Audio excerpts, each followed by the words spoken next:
today's video I'm be showing you guys how you can get yourself to elite with the best tips and tricks on how to rank up the fastest in the least amount of games and how to just get to elite basically. Before we get into the video though, make sure to use code NXV in the item shop, helps me out a lot and I can carry on making more videos like this. So I have 4 tips for you guys throughout this video. The timestamps will be in the description. Let's get into number 1. First things first, some things in the Fortnite game actually give you a lot of percentage for absolutely doing nothing but obtaining them. So we're gonna move on to the first little section of this, which is actually caches.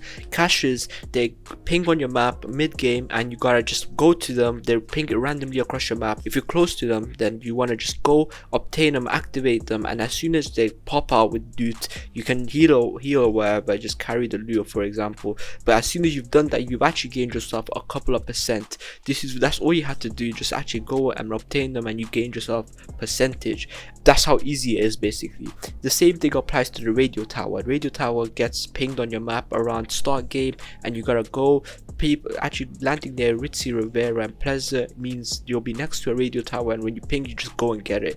And as simple as that, it provides you a lot of benefits because it marks the next zone for you, so end game for you becomes extremely easy and you can just rotate to zone without the other person knowing, and basically you can just target everyone else in the lobby. This applies to the train as well. The train goes around the map, so Fortnite assumes that it's actually harder for you to actually get and hack the train, but once you do hack the train you get a lot more XP. Basically what I want you guys to do is actually, if you can get yourself a cache, radio tower, the train, and on top of that the island, you get yourself an extra 20% potentially in elite, or even in diamond. You probably get yourself 40% if you give yourself a couple more kills at the end game.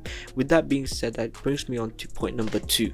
With that being said, let's move on to tip number 2, which is kills give a lot of percent. The new rank system promotes kills and aggro gameplay a lot.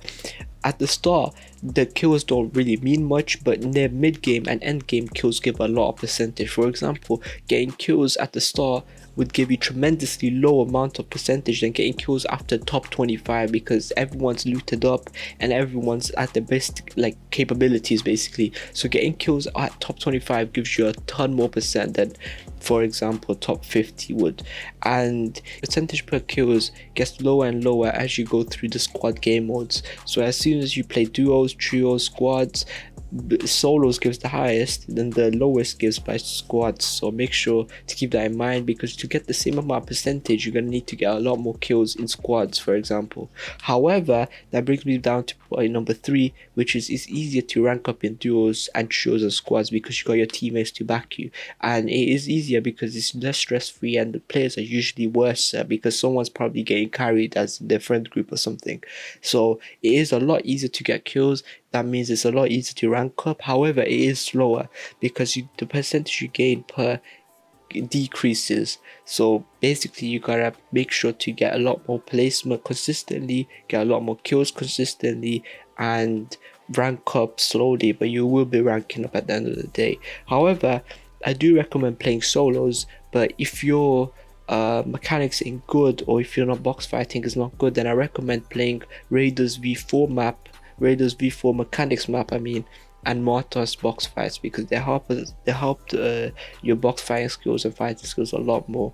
And also, but like the main aspect potentially is to practice your aim. Practicing your aim is really important, and you gotta get your aim right for you to actually kill the enemy.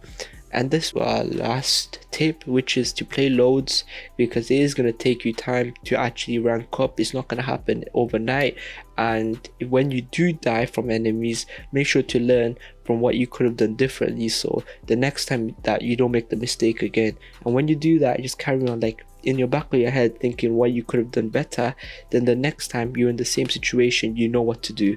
And this is it for this video. I hope you enjoyed the video and I hope you learned a thing or two. With that being said, make sure to leave a like and subscribe, and peace out.